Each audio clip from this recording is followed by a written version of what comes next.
big adjustments here for game number 2. Yeah, it absolutely is. And now with TL having lost the first game, even if they win the series, the fate is not in their hands for, getting first place. Of course, if C9 wins 2-0 or 2-1, they will be undefeated in series, so they are guaranteed first place. But TL in a series win here now, it would depend on how Lion does in their series. Exactly. Team Liquid would still have the chance at first place if they win, but it's not entirely theirs to decide. So let's go ahead. AShe and Seraphine are available, boys. Hold on. We still got one more band to go. Hold on, We still got one more band to go. It's Bard, Ziggs, and Cassiopeia banned out by TL. C9 banning the Ori and the Lucian. So are they going to actually leave Karma up, or are you going to do a trade? Because the most common pairing, obviously, for that Karma, is this Ezreal. But you can do Karma Caitlyn. I think that's super lane dominant as well. So I'm kind of curious to see what they're going to trade. And it is going to be, I feel like TL for sure have to go Karma. And if you do, then I feel like C9's easy response is just AShe Seraphine, right? Yep. The question is, which do you prefer? Which is stronger? I feel like Karma Caitlyn is almost an unbeatable 2v2. I think it is really, really hard. So I would expect them to have the advantage against the Seraphine AShe. But of course, Seraphine AShe bring a lot of scaling, a lot of utility. It's not just about the 2v2. And it's also interesting because I feel like Core is such a key part of his play, is his ability to engage. So maybe C9 are saying, yeah, we know you're going to take the Karma, but that means Core can't be a playmaker, so we're okay with that. And we still get AShe Seraphine, which is an S-tier bot lane duo. That'll be fine. Yeah, I mean, Vulcan, you're talking about Vulcan's Bard. His Seraphine has been incredible as well. This whole split for Cloud9, and you can build so many insane team comps around this bot lane duo, because not only is it all this great team fighting utility, that's always the highlight, but also the hawk shot lets you build all these jungle plans around it, and with how well Blaber played in the first game, it could be a huge advantage to have that extra info. Well, we can see which one of the duos is more powerful just based on win rates. AShe 8-10 so far in spring. Seraphine 11-7, so she's the greater driver of the two, but they got both, so it doesn't matter. Generally, when I see these two locked in, the number one thing I want to see is a jungler that can go in front of them and be a conduit for that encore to fly. Basically, you want to see Zhao, right? Yes. Which is up and available, and the question is, will Jose deny that, as a result? I don't think he will, because, they need some sort of engage. Instead, they're going to go for QUID and his pick. I expect we'll see Zhao here and not a match of mid laners, but TL have to make that decision. And yes, AShe Seraphine, incredibly strong, but Caitlyn Karma is the duo as an answer that I expected, that I called out. And I do think this is a winning 2v2, a pretty heavily winning 2v2 for the Caitlyn and Karma. Of course, the level 6 spike is way better for AShe Seraphine than it is for Caitlyn Karma, but pre-6, you are expecting to be able to have the push. And this is what they've done before too, get the APA Annie here, so they can have this massive multi-layer engage, hard CC team fight for themselves for Cloud9. So you have to think they're already comfortable here, with the way the draft is going, kind of intentionally trading these power picks back and forth with TL and investing themselves more in the specific Jose Lee Sin target ban here for themselves. So I think pretty good planning so far from C9. They're probably really expecting all the stuff that has gone down here. Yes, TL do have some strengths though. You can siege tower early, Caitlyn Karma, try and get your turret plates, get some tower damage, and then you can rotate them into the mid lane. You can have side lane Ryze, and you can have a lot of side lane play and some map pressure here. And Caitlyn does. Full item Caitlyn at the end game is an absolute monster and gives you the sieging options, and then you have the Ryze for split push as well, and you can try and pull a team fight composition a little bit apart. It is interesting seeing the Wukong band there instead of the Xin, so more concerned about that potentially getting grabbed up. Jace, obviously another strong split pusher. You can play 1-3-1 with that sort of style, and they are clearly more concerned about TL's ability to play side lanes and attack on side lanes, I feel, than they are about hard engage, because we're kind of already shaping up for a similar style draft between this game and last game, where C9, their first 3 picks gives you 3 engage options. TL's first 3 picks doesn't really give you any engage options, so they are kind of missing that right now. And I'm curious to see how they're going to try to fix that, or if they're even concerned about it whatsoever. Thanatos' most common pick here is the Gnar, so feels like TL want to try to force him into a bit of an uncomfortable position and see if they can get an advantageous matchup for Morgan. I still feel like that's kind of hard to do, though, considering TL opted for first pick, which means C9 will have the last pick of the draft. I expect them to save that for Thanatos specifically. And here we go. All right, Nocturne locked in for Blaber. It just helps so much when you are relying on your ability to hard engage team fights. Yeah. Having Nocturne turn out the lights makes them, check all of these different flank angles. Where are they coming from? Like Annie, it makes it easier for Annie to like get into brush or get into angles where she can either flash or proto belt and get big engages too. So Nocturne always works really well with these. Plus, it gives you some coverage for if your opponent's side lane control gets out of your control, then you can always have a Nocturne to try and put them in check a little bit. Yeah, that's the part I was really thinking about was, hey, if you're going to play Ryze and you're going to try to draft some sort of carry top for Morgan and play, hey, we're going to do 1-3-1, well, Nocturne makes that very difficult, right? You can attack the side lanes very easily, even if you have a winning 1v1. It is going to be Zin's out. 4TL obviously really strong, with the Enchanter to back you up. But again, TL still have no engage whatsoever. And it is going to kind of stay that way. You have basically Room Prison and a Flash Stun as your only real forms of engage. So generally speaking, that is no engage over on the TL side, and C9 are just going death ball. They're saying, you know what? We are going to walk forward with our big Sion in front, and then we're going to hard engage with Nocturne, with Annie, with Encore, and we are just going to try to fight you front to back, hit any target that you present. I like what C9 drafted way more both games. And it's kind of the opposite switch in strategy, right? First time, they're playing the map more. They do that better. They're able to collapse. This time around, they have massive hard engage. They're going to have huge team fight. And they have the Nocturne to try and, coverage if you get out of control. So Cloud9 putting the pressure on TL very early in this series. Win game 1. And looking at game 2 here, of course, Morgan on his Renekton, get some signature picks here for Team Liquid. Gentlemen, what country are we in?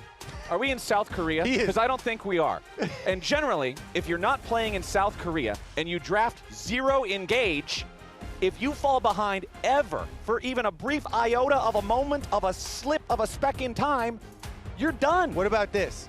We realm warp the Zin into the middle of your team, and he ults and does the Zinsec? The Zinsec, baby. The Zinsec, and it's right in the middle, so he just sprays everybody in different directions. How about that? Sprays them.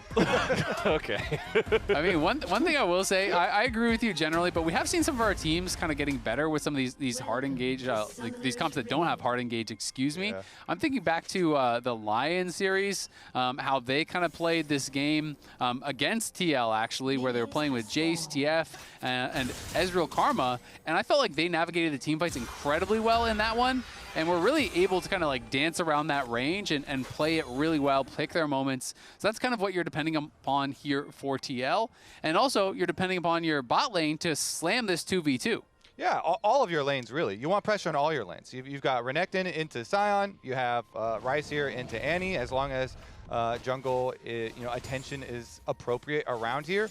Then QUID can try and get some poke damage here. APA goes in through his stuns, but I think that TL want to have early pressure this whole game and build this momentum. Caitlyn and Karma try and get some tower plate money, and we're already, though, getting a jungle invade to split the map. As you see, Blaber going from Raptors over a ward into Team Liquid territory. So they did expect this. They have the defensive ward coverage to see it coming, and Zin is going to blast going on top of him to stop the split. Yup. Blaber sees Josedeodo on the way, so he's just going to go ahead and disengage this one. The buff going to slightly reset here.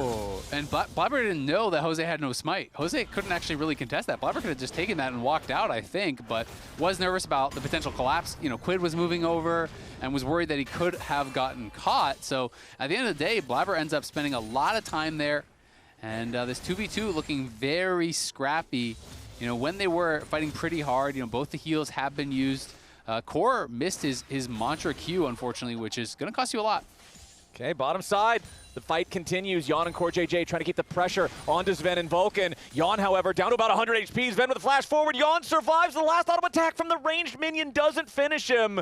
It's a bloody battle down here on the bottom side. Is CoreJJ also very low. Vulcan even lower. Both junglers Everybody is down on death's door, and both junglers are approaching the area. Josedeodo tags Blaber with the wind becomes lightning, and now Blaber's got to try to get away. Drops the fear tether to provide the route for escape, as Josedeodo still looking to see if he can punish one of these bottom laners, but C9 C9 has fully retreated. This is actually huge, though, because Zven had to So cancel his bad. back. That is so bad for Zven. With the wave at your tower, and it's a cannon wave, that completely bails Yeon and Core out. Zven and Vulcan played that early 2v2 so well, and what I see as a losing 2v2, and now, because the jungler is there to cover, they get to crash the wave. Yeon gets a better base, gets a plate. It was solo gold on that plate as well, and Zven got super delayed, so he's going to come back to the wave, pushing hard away from him with a worse buy.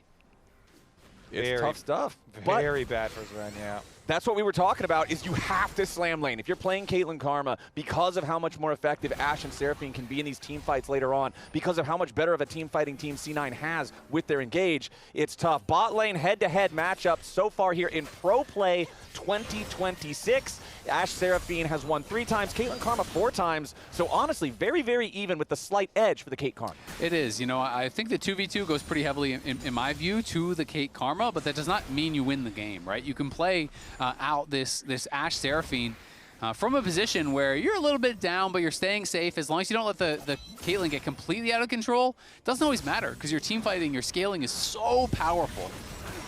All right, Blaber getting jumped on yet again. Josedeodo, though, got to be careful. Flashes back away with a TP about to arrive for TL. Blaber, no flash available here on the Nocturne, is going to get bound up there by the Karma, and they give the first blood over to QUID. Team Liquid's on the board. Damn, TL played that so well. Utilizing that early TP is so hard. That thing takes forever. But they were able to keep Blaber around. The flashes being traded there, the Karma getting the tether, allows QUID to arrive, pick up a free kill in your mid lane for first blood. I think a lot of this was really smart there from Jose. Jose using his flash, and now he's actually onto the bottom lane with Core coming too. Yep, Vulcan loses half of his HP there. Also pretty low on the mana bar, so the Seraphine not in great shape.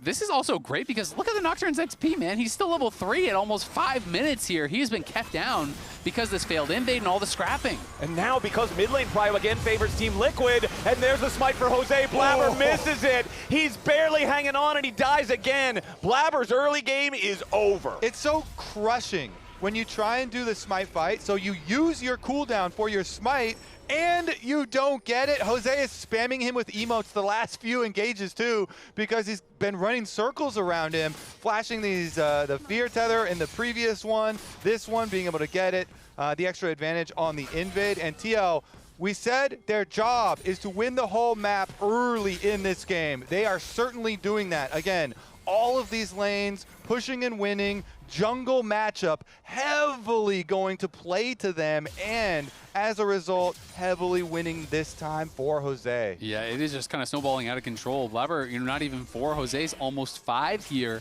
And, you know, it hasn't just been about the jungle matchup, not even close. It's been about Core getting so active, and I love, even though he is on Karma, he's been everywhere. He's in that river skirmish. He's invading there with Jose. They're putting the pressure on an APA, on a roam here. You kind of start feeling like C9 needs something to work for them to try to claw their way back, but Morgan is aware of the fact that he's missing, and QUID will just push in mid. Yeah, good comms on the side of TL here this time around to call it out, give him the timing, and now Realm Warp.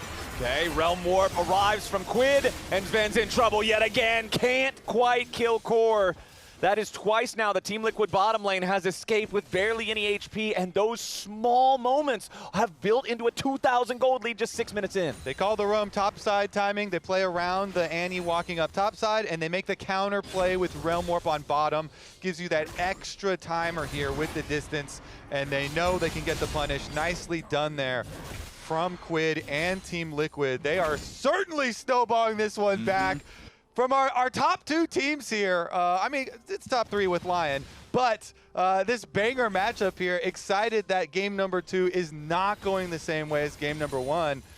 We may be in store for more, because TL already like jumping out to a astronomical success here in game number 2. I mean, TL are just playing it so well. You know, APA spends his timing, you know, goes top, that fails. QUID is on a timing down towards bot. They punish, and right before Zven had his flash again. So Core has just been so active here.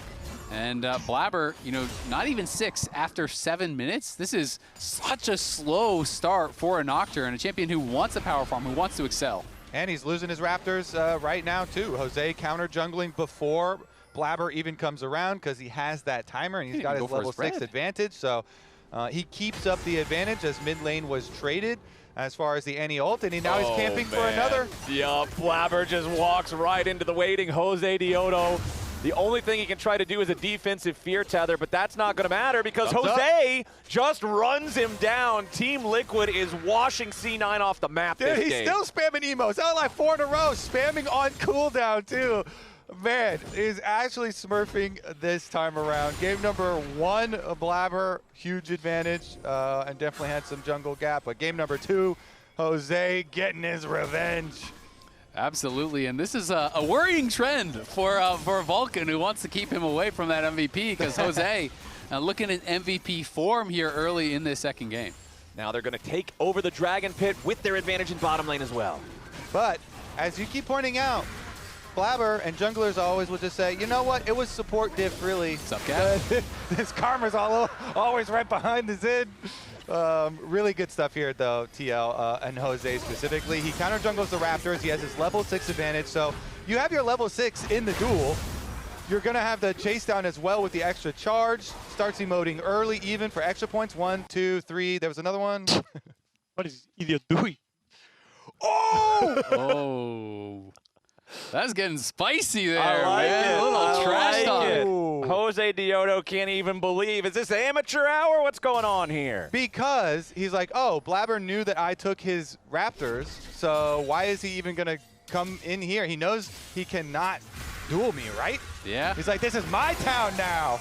And he is right, and this jungle matchup has been spicy in game 1. Blaber was smurfing in game 2. Jose has been killing it. And you can see right here some historical regional accolades for the two. Jose, remember, coming from the LLA, has some championships, international appearances there. Blaber has more for North America, but so far in this split, it's Josedeodo doing better than Blaber so far. Once again, doing better than Blaber here in this second game. Jose coming down to the bottom lane now, wants to find the wind becomes lightning on Zven. No, Zven gets away there. The heal from Vulcan, enough to keep him healthy and keep him hasted Still to here. get away from the QUID? aggro. But QUID's ready to try to show up, make something happen. Flash away from Vulcan, flash follow from Josedeodo, finds the knock up onto the Seraphine. Wham, bam, they knock down another one. 5-0 Team Liquid. And it is so problematic when Ryze gets way ahead. This champion is so tanky naturally with his build, with the Roa, with the Seraphs, all that shielding, that when Ryze gets ahead, it is a struggle, because the engage for C9 is powerful. They have a lot of upfront damage, but if this guy gets too far ahead of the curve and you can't one-shot him, all of a sudden he is going to be deleting you in these fights. Well, he's got a 10-minute Rod of Ages, so I think he's pretty ahead of the far curve. ahead of where he wants to be. Honestly, Team Liquid, awesome showing. Meanwhile, mid lane, it's another play coming out, but this time it's C9. Blaber finally finding the opportunity there for the paranoia, gets the kill onto Yeon, slows that Caitlyn down a little bit. Just play safe, man. Gets stunned up, 100-0 with the Nocturne ult coming in, but Realm Warp. Yeah, Vulcan now again. Team Liquid going to spend another flash. This time, it's on QUID's Ryze to lock up that vulnerable Seraphine and find another free kill. Vulcan's second death this game. The TL are just moving around the map so well as a squad here.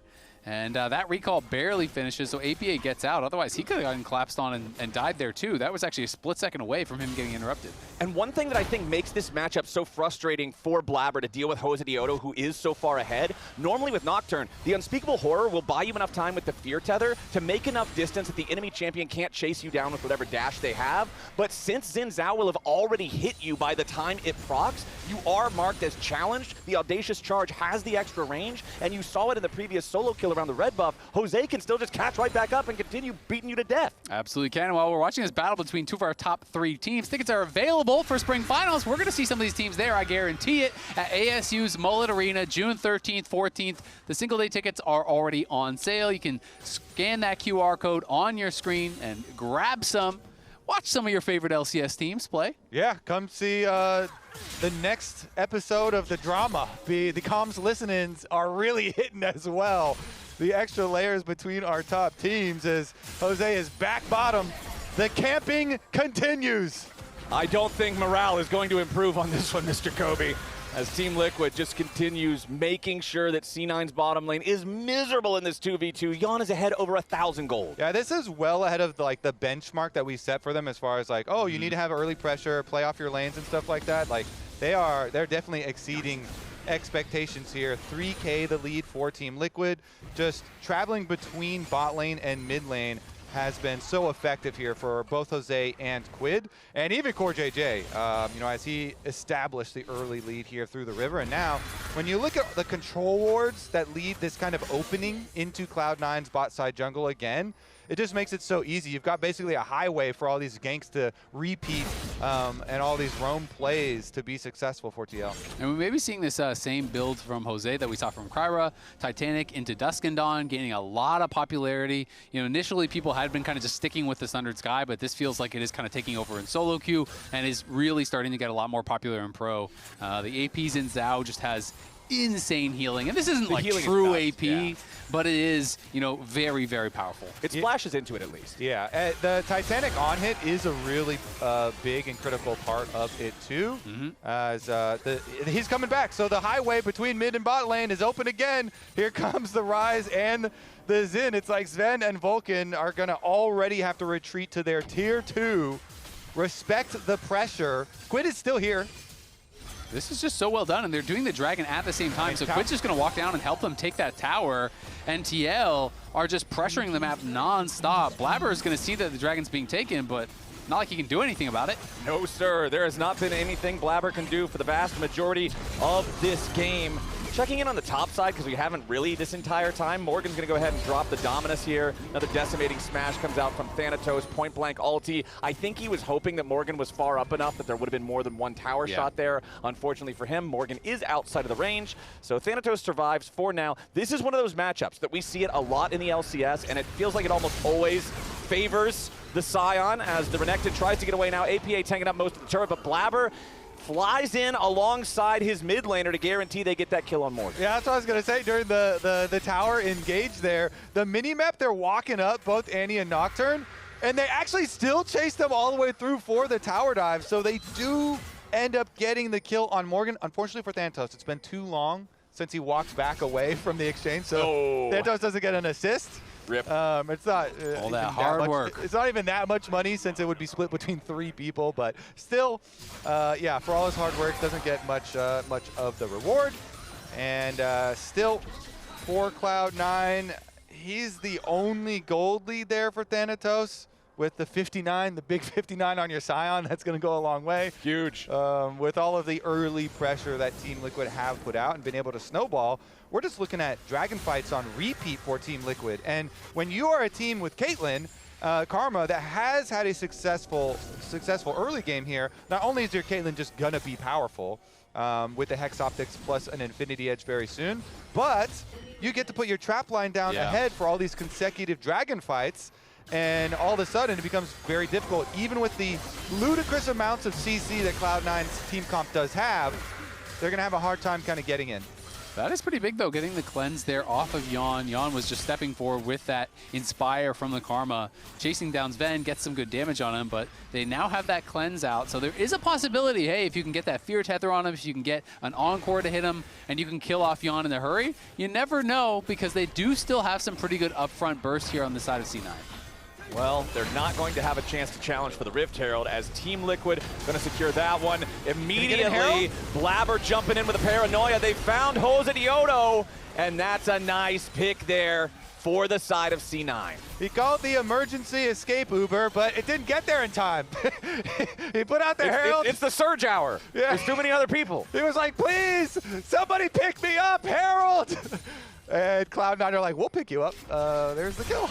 I mean, that is nice. It's a late contest, but they don't just get the kill. They take out the Herald, right? So that is great there for C9, who is trying their best to stay in this. They are continuing to make plays. Blaber has been involved in all 3 of their kills, despite being put way down at the start. Almost caught up in experience as well, but Morgan looking for a potential angle for a dive. Yeah, but you can see Zven and Vulcan playing very aggressive here, keeping the wave from ever crashing into the turret, which removes Morgan's ability to run in and try to make that dive happen. So C9 stays safe. Yeah, I mean, the gold lead was at like 3.1 thousand before these last couple of plays, and so Cloud9 chopping it down quite nicely for themselves. The next dragon, of course, is still going to be a big point of contention here, and trying to get to the Caitlyn to the big break point here. You know, Yeon now also has the pickaxe here, so he's just looking for combined cost. And if they can get him there first 2, then you've got Caitlyn poke and traps and Karma poke. And so it's going to have to be a really big moment of Annie flash, Nocturne ultimate, Sion engage coming from, another direction, and Cloud9 still can make it work with the big combo available to them.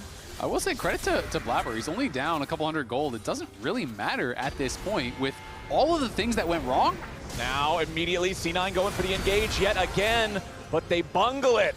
Not really what they were looking for. Thanatos hits the wall. Blaber doesn't get a lot of value out of the paranoia. APA wasn't there for the fight, so Team Liquid's feeling just fine. They do get the flash of Jose, so Jose does respond, and APA maybe has an angle here. Yeah, Josedeodo waiting in the brush, but this time around, C9 was ready for the trap that TL tries to set. The arrow finds Vulcan here in the follow-up, and C9 just got 2 for nothing. Team Liquid starting to shake a little bit in the mid-game. Full credit to APA. Annie was in the brush here watching with a sweeper. He knew he was lying in wait, and he sees the Zin in. He doesn't jump on the play early. He waits, he tells Blaber, calls him over. Really good awareness from APA. There we go, right there on screen. He's watching him come in. He knows after the play, I've got a good position. They lie in wait, stun, interfere, instant delete. Yeah, I mean, Jose thought he was catching Blaber just like he did earlier in the game, but this time APA's behind him. He had no flash because of that earlier Nocturne ult. TL were overconfident walking in there because of those missing ults, and the frustration there on Spawn's face, not happy about how they played that out. Thinking back to the comms earlier, when Jose is saying, what is this idiot doing? The number one thing that I would always want to tell my own teammates in solo queue is pretend that you're stupid, bait this guy in, and that's exactly what C9 just did. But now here in the bottom lane, Josedeodo and CoreJJ do find the pick that they're looking for. That's APA in the dirt for the first time this game, and with the enemy mid laner out of the picture, Team Liquid is going to go to Soul Point. That's their 3rd Drake in a row this game. They have controlled every neutral objective except for the Void Grubs, and now C9 is going to have to be able to challenge them at Dragon 4. Exactly. Despite the fact that C9 has made some really good plays, they've turned a game that looked like it was going to be just an absolute stomp into something that is competitive, but TL are on the precipice of taking Soul here, and it is Hextech Soul with a team that has very good range. That is so difficult to play into. Morgan getting the wave crashed into the tier 2 turret down here. Ooh, nice shot there from the Enchanted Crystal arrow. Zven manages to land that one. Blaber's ready for the follow-up here with the paranoia. Thanatos right next to him. Blaber's on a killing spree. C9, Zven with the dead shot eye sets it up for the pick on the enemy top laner. What a snipe, too. I mean, that was with the slice and dice from Morgan there. And able to hit it, that allows the follow-up. Nice little pick for C9. Unfortunately, you're still very worried about Dragon Soul. As you said, Hextech Soul is a really good one. How likely did you think it was to see the words, Blaber is on a killing spree after the start of this game? Yeah, that's... Because I gave it about a 1% chance after how this one started. It's a nice turnaround there for the C9 jungler. Now 3-3-3. Josedeodo's 2-4-4. Blaber is up individually in gold over Jose. That is crazy. I mean, he's on the faster 2 items. Of course, Jose's going to have his second item pretty fast and did get the Merc Tread, so there is that. But, QUID got all this early gold, has not really been able to turn it into much of anything besides that initial advantage. He is working in towards that 3rd item. The Roa is stacked. The Seraphs is ready, so he's strong, but hasn't been able to extend that lead any further than it already was. And that's kind of the problem that we had when we looked back at the draft. What I was saying, how I'm always skeptical of these low-engaged drafts when we see them from LCS teams. Team Liquid's going to need to play the map. Their macro's got to be on point. You've got to be able to set up sieges with Caitlyn, who just ate the arrow, had to spend the cleanse to get out of that one, and then QUID's got to be able to split push, create pressure through that. Meanwhile, Blaber going in for yet another paranoia. This time the target is going to be QUID there on the Ryze, channeling Thanatos with a decimating smash over the wall, and C9 has a full send on both Team Liquid carries. You draft, engage in League of Legends. Write it down, memorize it. That's how the game goes, and Baron is the call for C9. Dude, that's the sneakiest. Is that not flash, okay? Yeah. That was like the sneakiest Sion play I've seen in quite a was while. sick. The Q over the wall was actually sick to layer the CC. As QUID had a pretty good flash there, Cloud9 are going to take the Baron after that play. Huge, huge comeback. Look at that. The gold lead is wiped off the map. Thanatos down here to try and chase once again, but he's already put in the work with the last play. I mean, The engage there from Cloud9, layering it. QUID had just flashed so that the fear would send him actually away into safety there, and still gets caught. Really nice job, Vulcan with the Seraphine ult to set it up. And now it's starting to feel like, instead of the soul being what could slam the game home for TL, it's starting to feel like you might need the soul to save the game, to try to stay into a good spot here as they go for this hard engage. And they don't see the TP, I think, over the wall here. I guess they did. They actually warded it. They trapped it, but QUID didn't have a good angle because he was getting corralled by Zven on one side, by Nocturne on the other. Gets double knock up there over the wall and just knocked down by the Encore. They absolutely saw it because as soon as the teleport was channeling, the Caitlyn trap is placed right where he's going to land, but it doesn't matter.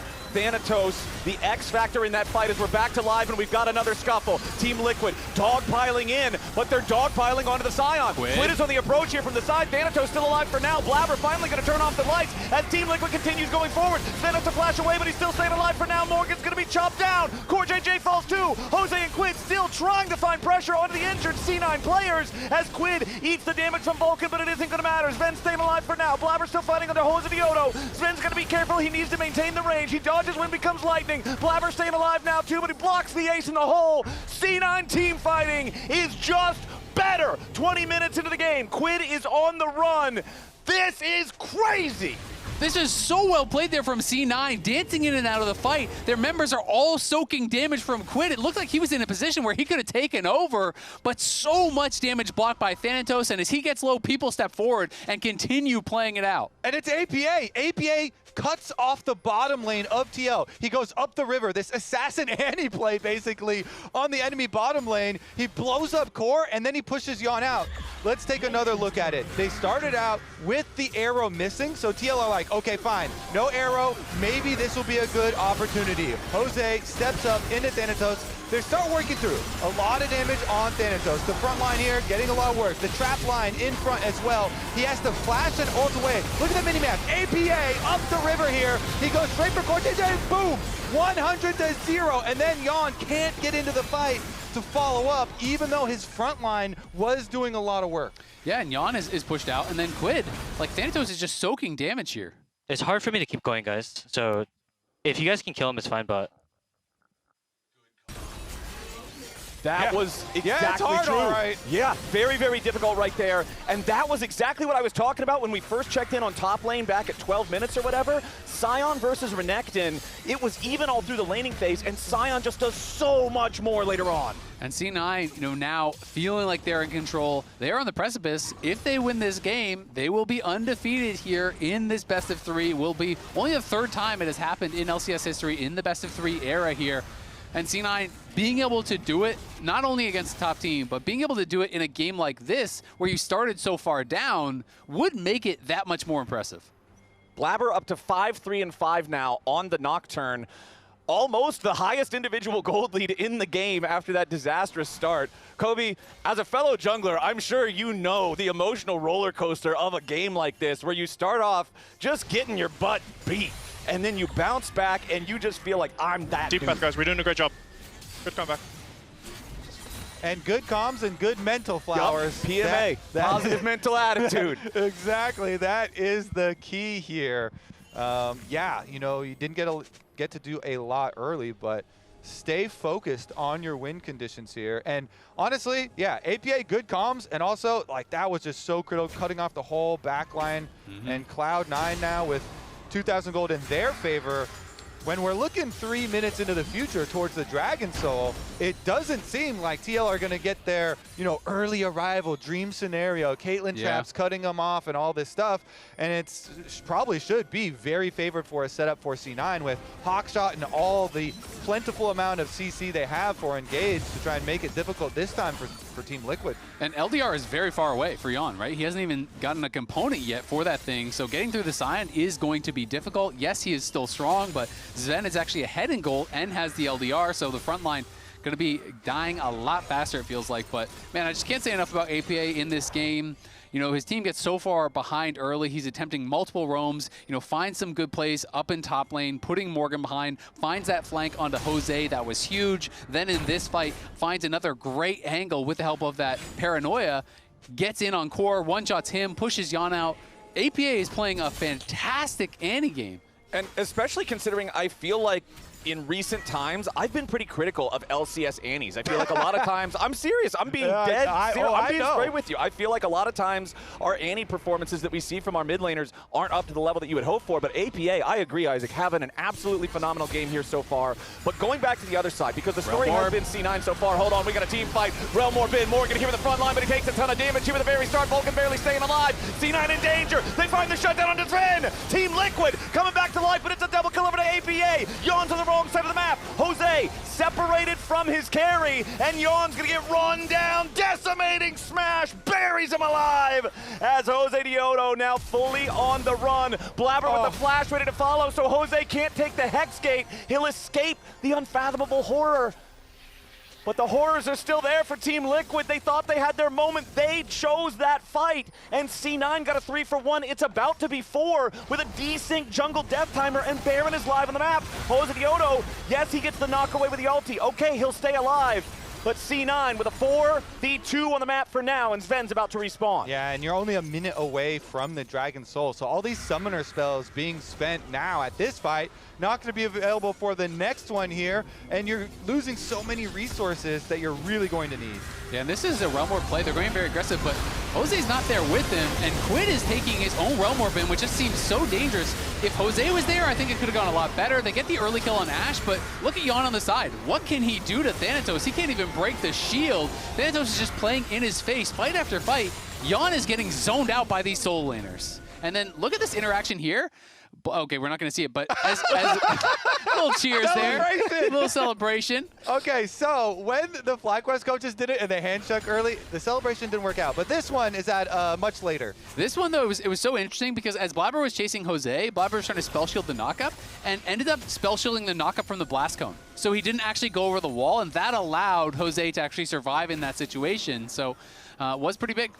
So what I was going to say before the fight happened is we've been talking about C9, obviously, because this comeback has been so huge. But for Team Liquid, the way that, as you worded it earlier, Isaac, the way that you stabilize, the way that you prevent this comeback from materializing is securing the Dragon Soul.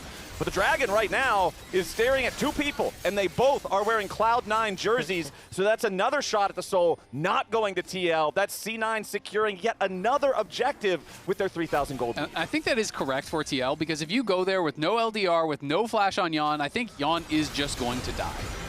Okay, now we got another fight. Josedeodo trying to get away. Enchanted Crystal Arrow does not hit the target. Tibbers eating a couple of stabs, but he's just fine. Team Liquid forced back yet again. Man, I can already see it. The congratulations on an undefeated regular season Cloud9 post, where you have the gif of them cheersing their Red Bulls as the top post here. That's got to become a new one. Yeah, it's all, the Cloud9 fans all celebrating the regular season if they can complete this game to be undefeated, and it looks like they can. Baron going to get started off. TL, the last hope is we make some epic plays around some epic objectives. Can they do it? Well, they're on the approach now, but the Baron is already down to 6,000 HP. Josedeodo jumps in, but he jumps in on Thanatos. And I feel like this is just a broken record at this point. Every single game, Renekton versus Sion, feels like it eventually becomes this. And now, well, they got the teleport. That's what they came for. Cloud9, you know, start up the Baron. As soon as they see the teleport from that Renekton, they cut it off. And so extra cooldown earned here by C9 with their setup. And nobody in danger. You can just kind of repeat the process. Yeah, this is well played. I mean, it's the same thing they were doing last game, just forcing out those TPs constantly. And C9 going right back to it. And they are going to be aware of it because they are clearing out that ward. Thanatos, I think, hit it. So Jose's coming over. Maybe you can save the game with a Smite steal.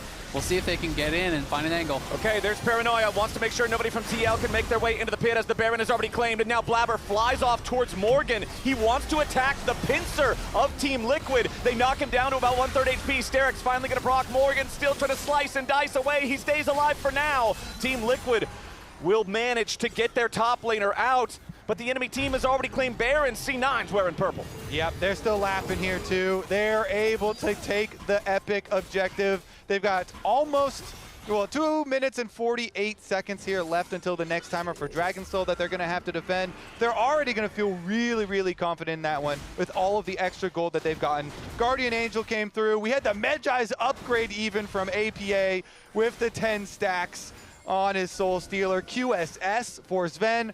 All of these even like little possibilities of ways that TL can try and like make picks or make some sort of burst play to get back in. Now you're getting all the luxury defensive items even coming in for carries here on the side of Cloud9, and they're going to get a lot of work done when they come to Siege with their Baron. As you can see, APA is currently bottom side with the split push going for themselves, and they can do this because you have a Nocturne on your team who can just hover in the jungle between and ensure that the 2 lines of Siege will be able to find success. Arrow going wide, but even if they hit that, it would just be a cleanse trade. Yeah, Zven does have to be a bit careful though. You know, while C9 is in a great spot, Zven is getting chunked down a bit, and Caitlyn has the LDR. There's a rocket belt plus the actualizer. Okay, but they decide to engage there with Thanatos as Josedeodo loses about 80% of his HP. Blaber flies in the middle of everybody. What the hell is going on there? Blaber knocked out of his Guardian Angel as Thanatos is ready to follow up with a decimating smash. QUID is already down. Yeon's ready to follow. Josedeodo still barely staying alive. And Blaber's noble sacrifice pays off. The full send from the Nocturne underneath the tier 3 turret is exactly what the doctor ordered. Morgan's got to make his way back to the base because it's only him and CoreJJ. C9 looked like they lost this game in the first 5 minutes, but through some incredible team fighting, some incredible angles, some incredible coordination, they come back, they bring it all the way to the enemy nexus, and 34 minutes in, C9 sweeps TL and maintains sole possession of first place going into playoffs.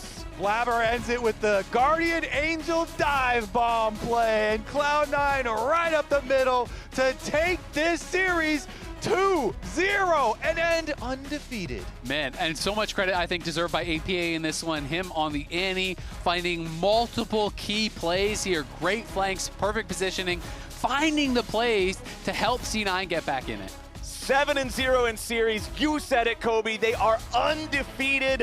Whether or not their playoffs reputation has fans concerned, their regular season performance should have the fans happy. Even if you fall behind, you can come back as long as you got the mental, and C9's got it. Let's send it back over to the lounge now that the dust has settled. Untiltable. I can hear Blaber cackling from the hall on the walk over. Yeah. Blaber,